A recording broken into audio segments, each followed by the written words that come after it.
Hello and welcome to Some Dude Shed. It's Newsday. Bong! Good timing.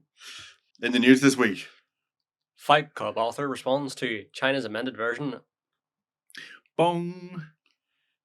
a huge hairball weighing 1.5 kilograms removed from girl's stomach.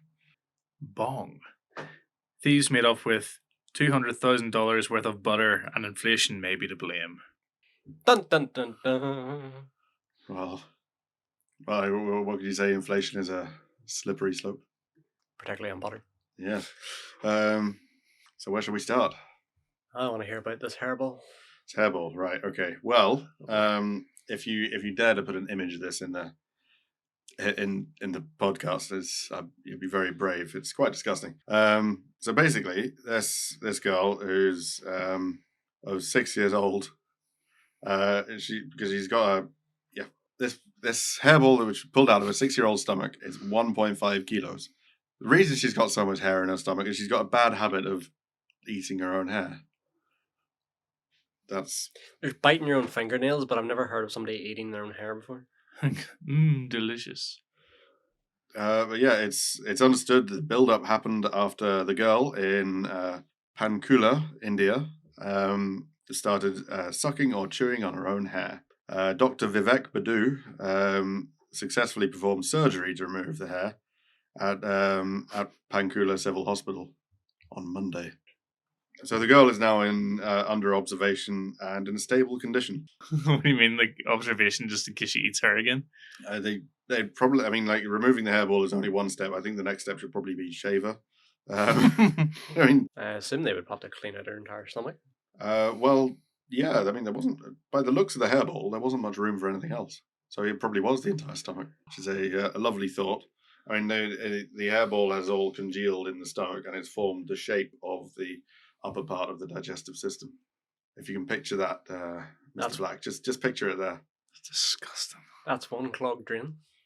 Indeed. Well, he did the operation without any missed a muscle, so that's pretty good. Natural selection would have sorted her out. Like, this was back in the day. Just saying. It's the reason for her hairball gathering habit of eating hair was not given by doctors. Swallowing your own hair can be the result of a mental condition named trichophobia or trichophagia. Sorry, it's also known as Rapunzel syndrome. Apparently, do you want to spell out the clinical term there again? What's the medical? Quite a difficult word to say, so I've got to slow down when I say it. It's called trichophagia. Yeah, see that last bit. Spell that out for us. It ends with agia. It's not trichophagia you're thinking of? Oh, is it? Phasia is probably trichophagia. Yeah. Okay, I thought it was trichophagia, but no, it's trichophagia. Okay, right. Well, or trichophagia. So she may have trichophagia. I think the other one must be if you're eating, I don't know, bundles of sticks or something.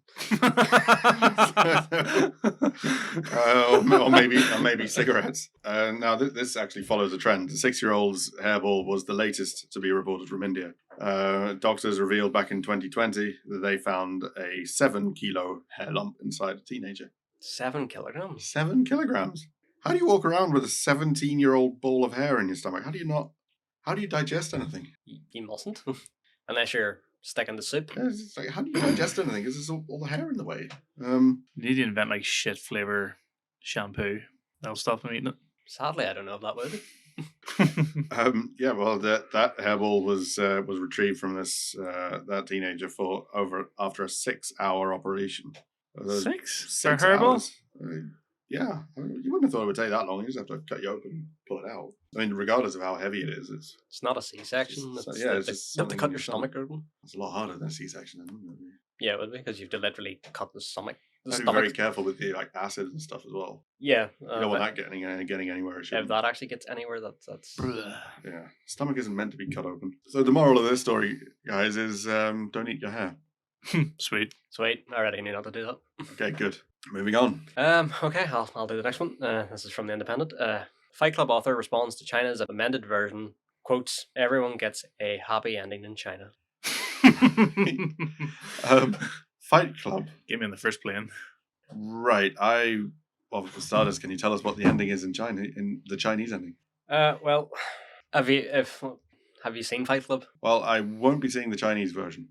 but Well, I don't think I will either. I have seen. Are we going to put a spoiler warning up?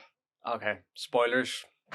But the film is 20 years old now. more than 20 years old now. Yeah, all their buildings blow up at the end. Yeah. So basically, they altered it to take out of the exploding terrorist acts, and they replace it with a black screen that just says, "Tyler and the gang were all arrested. He was tried and sentenced to a mental asylum. How amazing!" That's. Wow, it's again of like an old video game. Congratulations, So you what? won. I'd love to know what point they cut it off. I'm gonna say just before the explosions. You know the way he shoots himself. So he's standing there with Helena Bonham Carter. Yes, I'm gonna imagine that, and then they're looking at the buildings, and instead of the buildings exploding, it just, cuts to black. It just cuts to black and says, "Tyler and the gang were all arrested, and he was tried and sent to a mental asylum." Oh, that. I wonder if they changed anything else in the movie. It is a bit of a. Oh, sorry, that's not actually what the black screen reads. No, that's not what it says. The black screen reads just before the explosions go off. It comes up with a black screen saying, "The police rapidly figure out the whole plan and arrest all criminals, successfully preventing the bomb from exploding."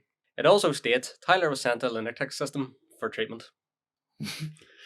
So the I think it's the author. Yeah, the author responds. Tyler and the gang were all arrested. He was tried and sentenced to a mental asylum. How amazing was the author's response to the book? I'm really confused. Whenever you first read the headline about they all had a happy ending in China.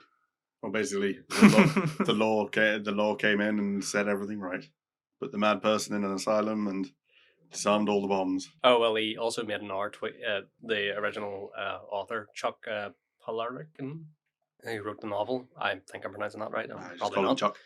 So Chuck, he tweeted out, "Have you seen this shit? This is super wonderful. Everyone gets a happy ending in China."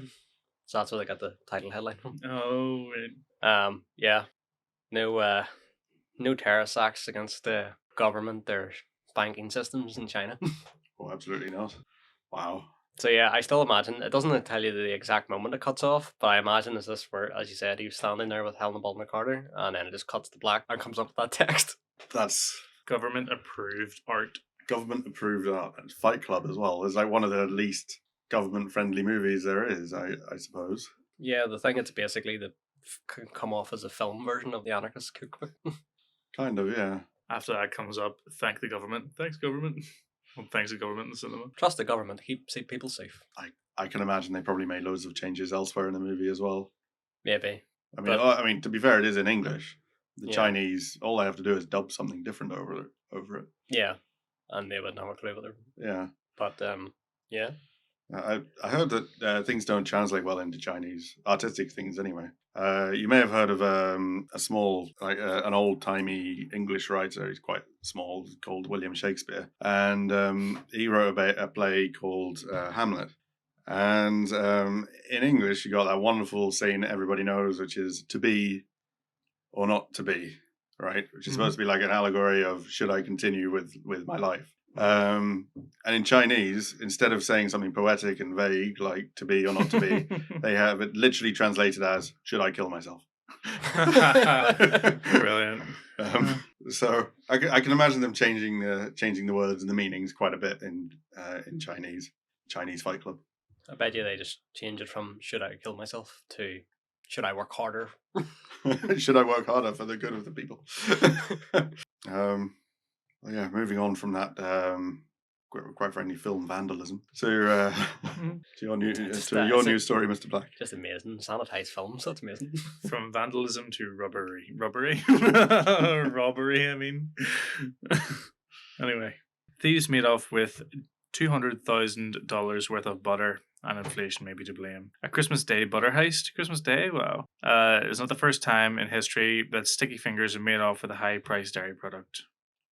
A decade after, Sticky Finger thieves absconded with 3,000 tons of maple syrup. Oh no. Oh yes, Great Canadian maple how do you syrup steal heist. 3,000 tons of maple syrup? Well, this was in Canada, so. You do it over time. Yeah, you'd have to do it over time. Not like they stole a truck or stole a cargo ship. I've seen a thing about this before. I think they literally just replaced empty barrels with full barrels of maple syrup, but placed the empty barrels like in behind the stack. In Canada, there's basically a massive maple syrup reserve So any surplus materials, because they have like a whole regulator and that only allows them to produce so many barrels a year or something, they have to put all their surplus stock into a reserve, and these guys were stealing it from the reserve. Is this basically like the American Oil Reserve? Is it But just for Canada? maple syrup. Yeah, but they were just basically replacing full barrels with empty barrels. But they're replacing them at like way at the back of the stacks, so you wouldn't have noticed for a while. Mm-hmm. And they did this over months. Goodness. Well, that's a creative way to steal, I guess. But So- maple syrup's actually it's really expensive per barrel. I can't remember what it was, but it It's was more than oil. yeah, it's worth way more than that. So, Anyway. so butter. How did they steal the butter? Happened to Christmas Day around 11 p.m. when 4 suspects broke into a warehouse in Trenton, Ontario. After being dropped off by a black SUV, they allegedly entered and seized 2 transport trucks and trailers. Each of the trailers stolen had 20,000 kilograms of butter inside. The police said around, $200,000. The trailers were found nearly a 2-hour drive away in Toronto. The trailers empty, the butter stolen. Sylvain Charlebois, the director of the Agri-Food Analytics Lab and at Dalhousie University. That's all these names. Suspects there's far more theft in the grocery industry than we know about. They say, in fact, in light of higher food prices, probably theft is a real concern, both at retail and at wholesale. So I think that basically what they're trying to say is because inflation's gone up and food prices have gone up as a result, then there's more proclivity for people to actually steal vast quantities of, well, Anything. I don't know if, butter, the price of butter went up exponentially, or Well, it's one of the cheaper things to buy. It's one of those things. It's kind of like everything goes up. Is it on the stock market? Well, not butter itself. Hold on, there might actually be a place where I can find out. Yeah, carry on with the story. I'll do a little bit of googling. Charlie Boys, I'm going to call him Charlie Boys, says there's also substantial food theft at the retail level to the tune of between $3,000 and $4,000 a week at every grocery store on average. And these costs end up being passed along to consumers. The price of butter is strictly managed by the Canadian Dairy Commission. The price paid to dairy farmers of milk will increase by 8.4%, while butter payments will increase by 12.4% in February. The largest price hike since the commission was created in 1967. What are they called? Canadian Dairy Commission. The wholesale theft also come on the heels of a butter industry scandal. After pandemic demand for butter spiked, some dairy farmers allegedly fed their cows palm oil to up their fat production and increase butter production, which is in turn blamed for consumers ending up with butter that didn't soften at room temperature, milk that didn't foam, and cheese that was weirdly textured. Mm. Lovely. Well, I can tell you about the price of butter in USA, which is quite close to Canada. On the stock market?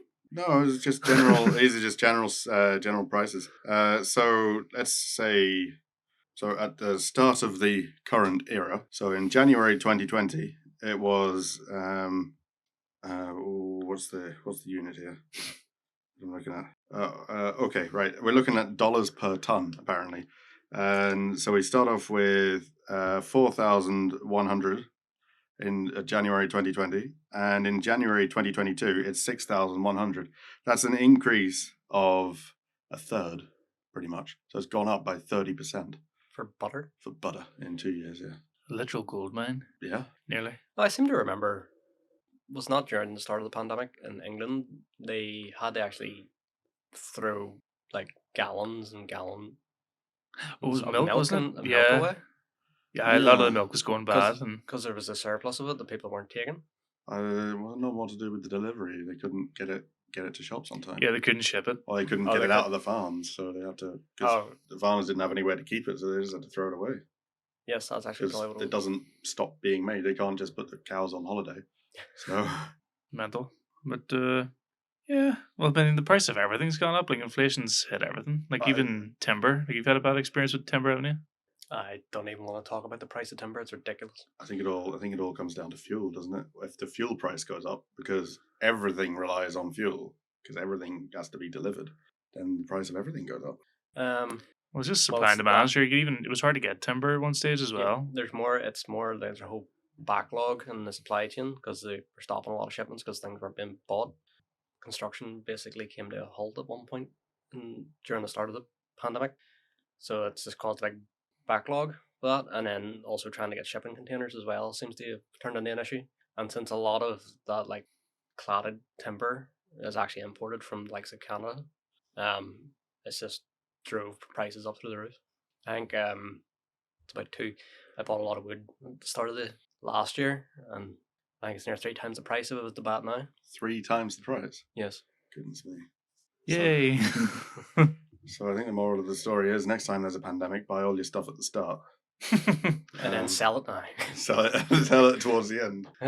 Anyway, on that depressive note. On that note, goodbye everybody, I suppose. Bye bye.